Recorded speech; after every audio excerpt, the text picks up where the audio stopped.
Whenever I look back at Call of Duty 4 Modern Warfare's campaign, there are so many moments that always stand out for us. Whether it's the tense stealth of all Gilead Up, the haunting aftermath of the nuclear explosion, or the uncontrolled chaos of Mile High Club. More on that one later. Each of these moments has left a lasting impression on players, and rightfully so.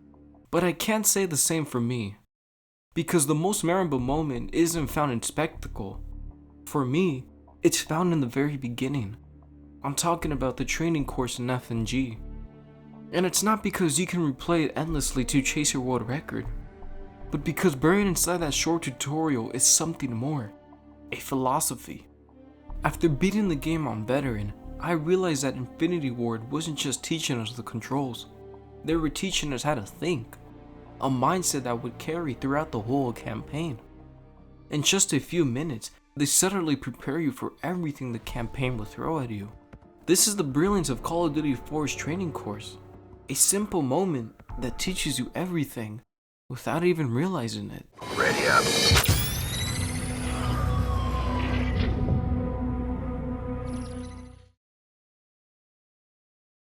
When you first boot up the campaign, you're dropped into the SAS Training Compound.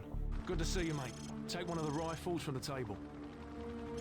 It's a controlled environment designed to ease you into the game's mechanics.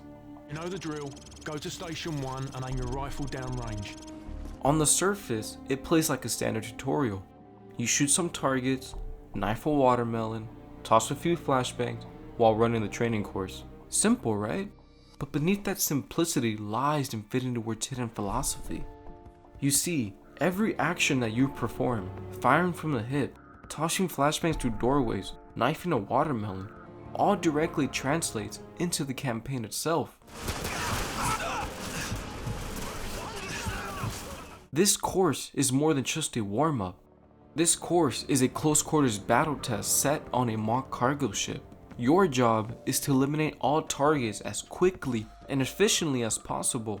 On my go, I want you to rope down to the deck and rush to position 1. After that, you will storm down the stairs to position 2. Then hit position 3 and 4, following my precise instructions at each position.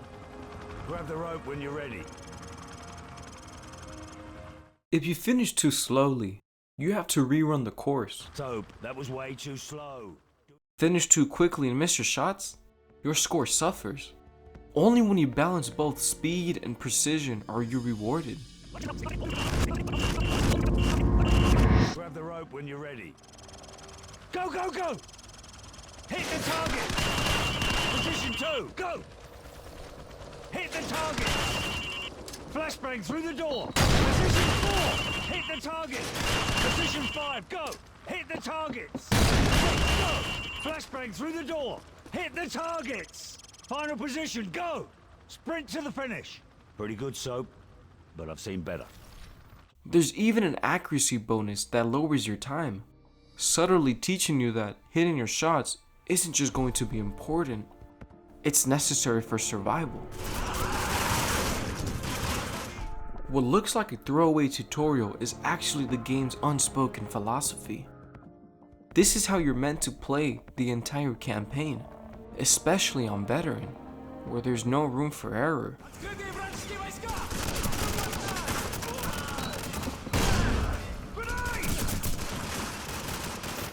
Let's begin with the first lesson, which comes before you even run the course.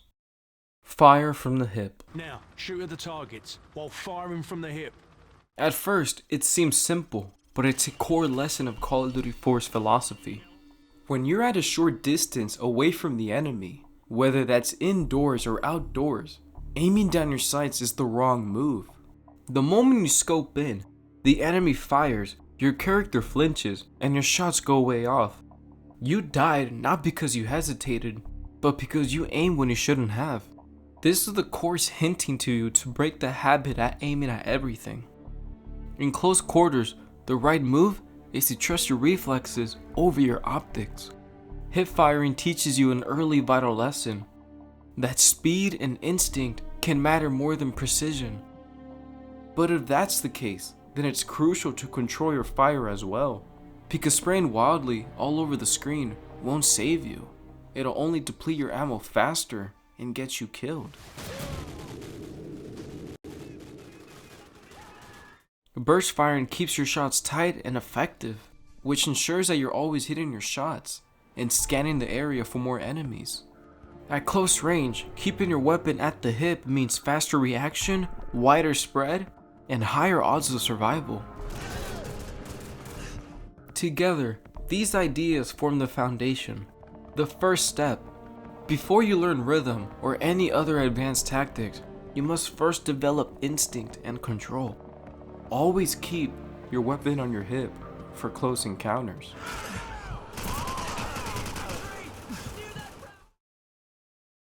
Now comes one of the most overlooked but crucial lessons: shooting through surfaces. Gaz lays it out clearly. I want you to shoot the targets through the wood.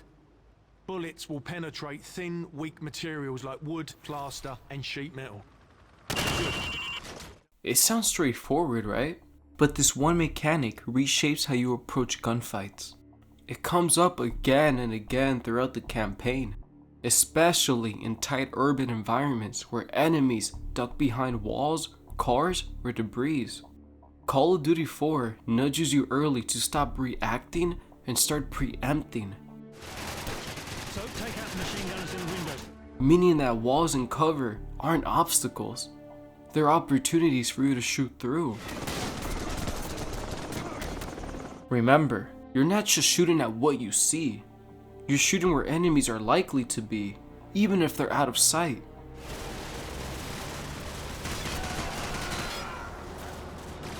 It's called proactive play, and the training course reinforces it. You can shoot through the very walls of the training course itself, which is a tactic used in countless world record runs. This moment here is to teach you to think beyond what's visible, anticipate enemy positions, and act proactively, meaning to take control of the situations rather than simply reacting to the encounters as they happen. I should also mention, heavy weapons like sniper rifles and light machine guns have larger caliber rounds, meaning that enemies who hide behind heavy cover can now be obliterated with a sniper rifle or a light machine gun. This makes shooting through surfaces lessen in easier time, so keep that in mind whenever you go up against an enemy who's too difficult to kill. Use a heavy weapon, anticipate enemy positions, and never let situations unfold as they happen.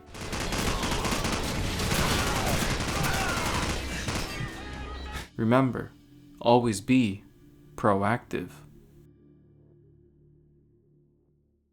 And just when you've learned to think past walls, the game hits you with another lesson, one that will require precise aiming and rhythm. Snapping in and out of aiming down your sights. As long as you're aiming near the target, you can snap onto them by repeatedly popping in and out of aiming down the sight.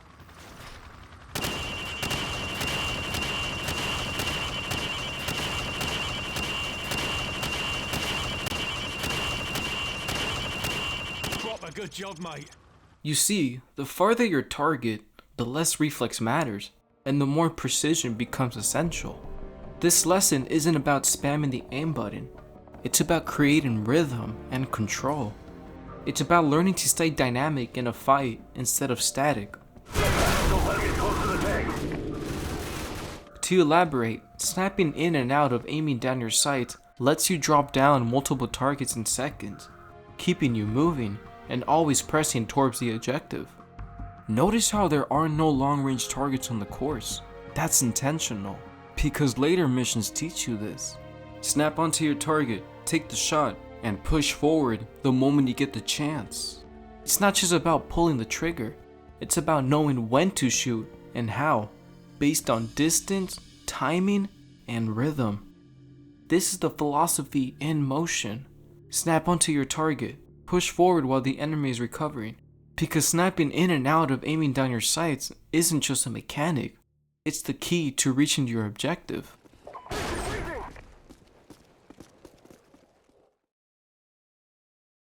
Moving forward, we go on to our next lesson. In fact, one of the most iconic lines in the entire game. Switching to your pistol. Now pull out your sidearm. Remember, switching to your pistol is always faster than reloading.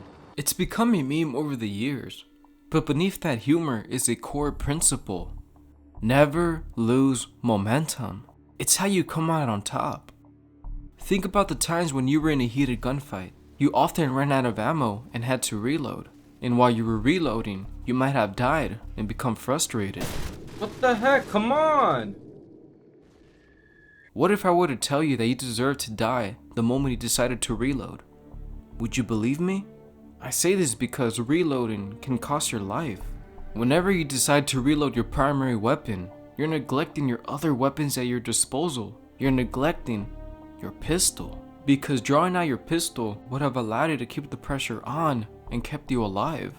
This lesson teaches the importance of making split-second decisions. Draw out your sidearm, eliminate the threat, and keep pushing forward.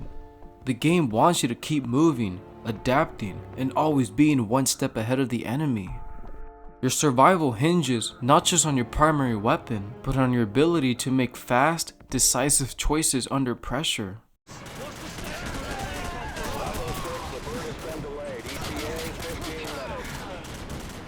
But what if switching to your pistol is too slow? Then comes the next lesson. Alright, so, come this way. Using your knife is even faster than switching to your pistol. Knife the watermelon. Nice! Your fruit killing skills are remarkable.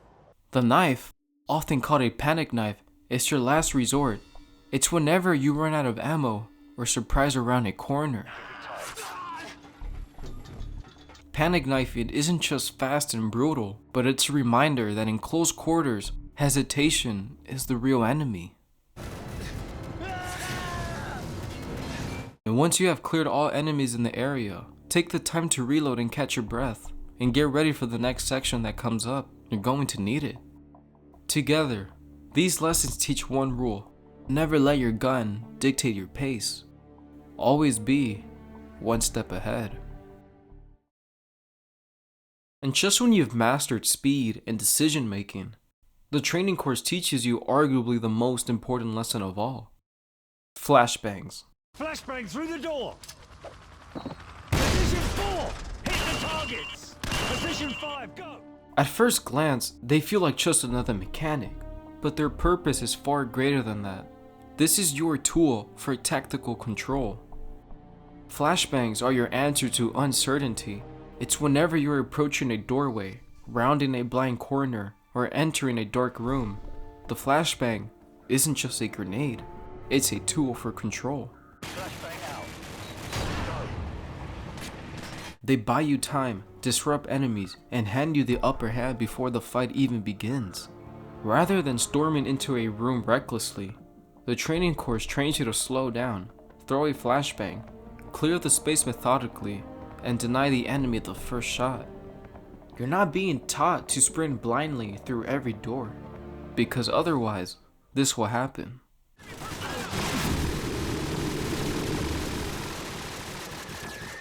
Instead, you're being taught to stop, assess, and control the fight before it even happens. The game drills this mindset early, to never trust silence, to never assume a room is safe, and to always think before you breach. As I like to put it, when you're in doubt, throw a flashbang out. Don't just shoot fast, think tactically.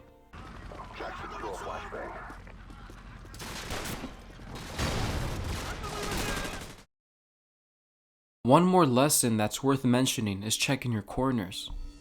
While this isn't directly taught in the training course itself, there's a sign right above the doorway that says, check your corners. And it's also mentioned in the follow-up mission, Crew Expendable. Captain Price says, Check your corners. and it's true. Countless enemies in the campaign lie in wait just out of sight, tucked alongside doorways, crouched behind crates, or hiding around tight angles. Every time you round a corner without clearing it, you're gambling your life. The training course quietly prepares you for this by forcing you to move room to room, slice the pie, and clear each angle with intent. And this isn't just for cinematic flair, no, it's survival. Whenever you're breaching a hallway in Charlie Don't Surf, or navigating the airplane in Mile High Club, unchecked corners are death traps. Flashbangs may be your tool, but corner awareness is your responsibility. The campaign teaches you early and often. Control those corners, or they'll control you.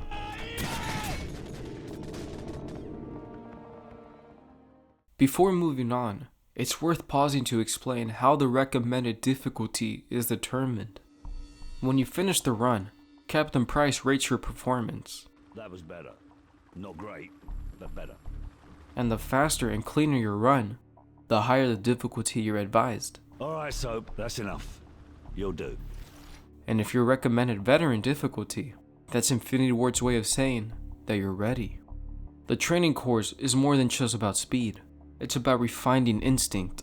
Every second of that run compresses the philosophy of modern warfare into a 1-minute trial. The more you practice, the more natural the lessons become. Turn them into a habit, and you'll survive, even on the hardest difficulty. Speaking of the hardest difficulty, let's say you jump into the campaign on veteran difficulty. Everything changes. The game becomes less forgiving and more punishing. At first glance, it feels brutal.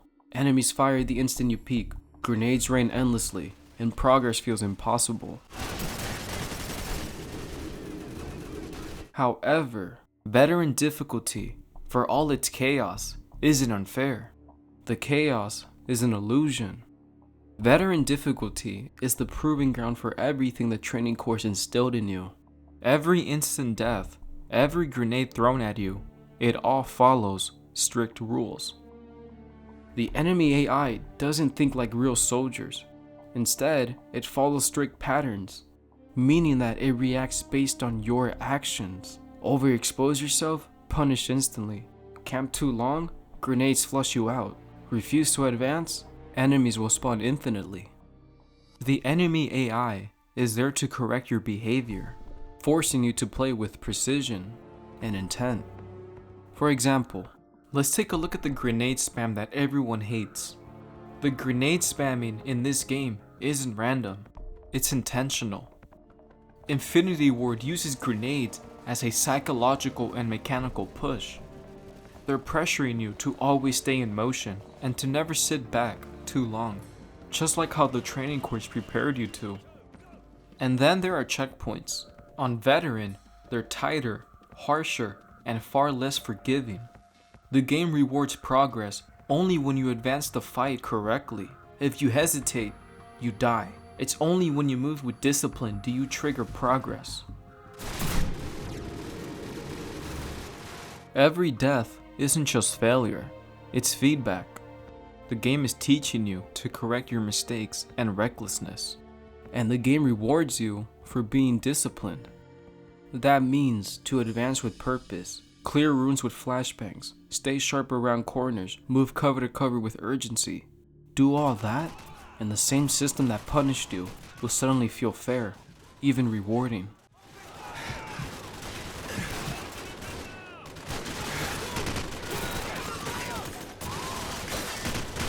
Veteran isn't about the difficulty, it's about execution under pressure. It's about proving you absorbed the lessons the training course quietly planted at the very start. The longer you play on veteran, the more it makes sense. You're not fighting the enemy, you're fighting for control over your own discipline. All the lessons from the training course, every single one, comes down to one brutal final exam. Mile High Club.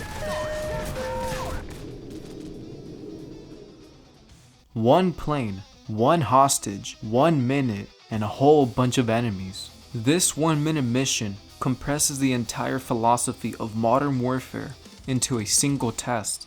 Hip firing, bursting, snapping into ADS, throwing flashbangs before breaching, checking corners, switching weapons, and knifing anyone who gets too close. Every instinct the game drilled into you comes back in this one moment. On Veteran, it feels impossible. Enemies react instantly, hit harder, and close in from every angle. But that's the point. Mile High Club is the training course turned inside out. Where the training course was structured, safe, and forgiving, Mile High Club is unstructured, lethal, and unforgiving. One teaches you how to play, the other asks if you really learned. The prologue gives you time. The epilogue gives you pressure. The training course builds discipline. Mile High Club puts it to the test. It's a perfect player arc, from theory to execution, from control to chaos. Every lesson becomes instinct. Every instinct becomes survival. Mile High Club stands out as the ultimate test of discipline and challenges the philosophy to really see if all of this is true. And it only asks one question: did you truly learn, or were you just going through the motions? We're going deep and we're going hard. Surely you can't be serious. I'm serious, and don't call me Shirley.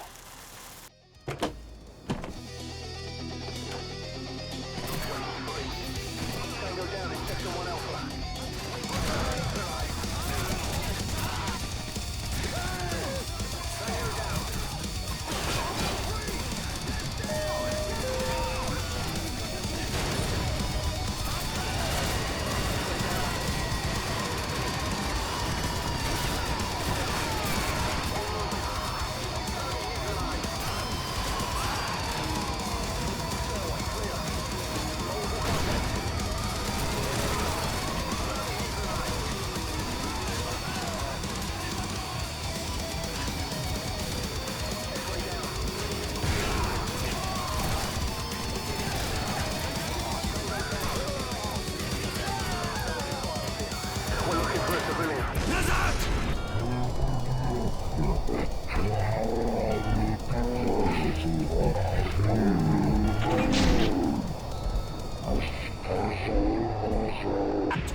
Пожалуйста, не убивай меня!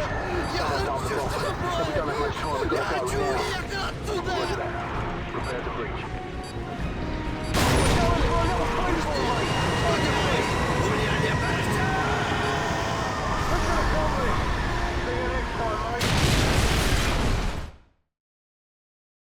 When we think back at Call of Duty 4 Modern Warfare, it's easy to spotlight the iconic moments. All gillied up, the nuclear explosion, Mile High Club. But that moment for me isn't found in major set pieces. It's in the first steps you take. On the Plywood training course, shooting paper targets, listening to Captain Price, and learning the philosophy without even realizing it. The training course doesn't scream for your attention, nor does it need to. In just a few quiet minutes, it teaches you everything the campaign would demand. It's a compressed version of the entire game, preparing you for what's to come next. Infinity Ward didn't just design a shooter, they built a philosophy, one that starts in a controlled environment and ends in the most intense mission of the game. From prologue to epilogue, Modern Warfare doesn't just tell a story, it makes you the story. They wanted you to think like a real soldier, not just play as one. You go from rookie to master, resulting in a full circle player arc within yourself. And once the credits roll, or you restart the mission for the 50th time, that philosophy will always stay with you. Call of Duty 4 is more than just a game. It's a lesson in thinking, reacting, and mastering yourself long after you fire that last bullet. Good moments are remembered. Great ones stay with you. But the best? They change the way you play, teaching you to master the game and yourself. Flashbang through the door!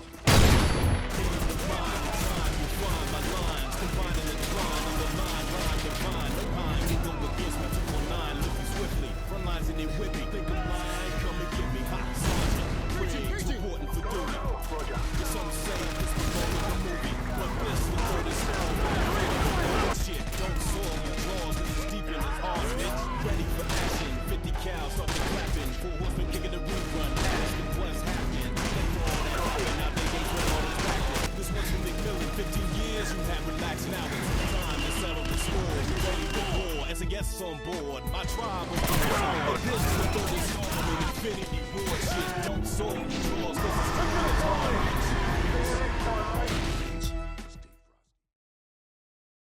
Hey guys, it's Rico. Thank you guys so much for watching this video. This video took me a very long time to make, but I'm so glad that it's finally out and I get to share it with you all.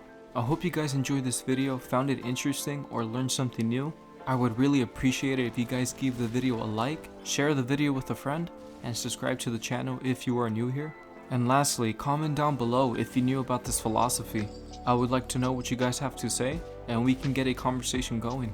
So once again, thank you all so much for watching. I hope you guys have a good day, and I'll see you guys on the next one. Peace out.